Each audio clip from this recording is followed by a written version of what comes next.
Journalists jailed in Myanmar after reporting on a massacre of the Rohingya minority have been unexpectedly freed as part of a presidential amnesty.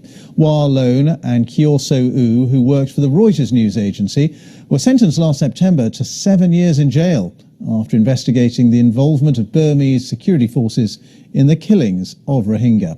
Jonathan Head reports.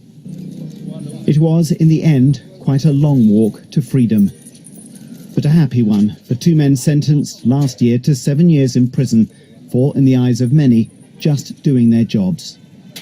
The sense of injustice over the jailing of Wah Lone and Kyaw Soe Oo drove a massive international campaign for their release.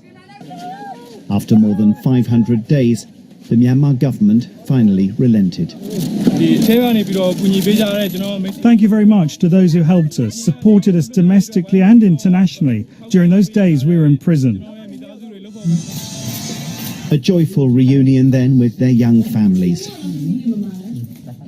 For Wah Lone, the first chance to hold his daughter as a free man.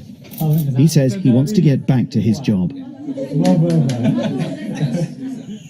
The two men conducted one of the most important investigations into alleged atrocities by the Burmese military in Rakhine State. The flood of Rohingya refugees into Bangladesh brought with them harrowing tales of massacres, rapes and brutal killings. But Wah Lone and Kyaw Soe Oo obtained eyewitness testimony by non-Muslims from the village of Indin of the murder of 10 Rohingya men detained by the security forces. Their report forced the army to admit for the first time that its troops had killed people unlawfully. Many believe this is the real reason the two journalists were prosecuted.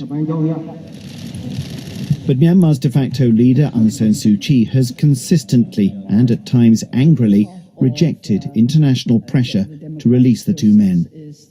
A former political prisoner herself, who once relied on international media for her campaigns, she insisted the journalists had been convicted fairly. And while they are now out, other Burmese journalists still face prosecution. The freedoms so many believed would be protected by an elected government in Myanmar are not yet secure. Jonathan Head, BBC News, Bangkok.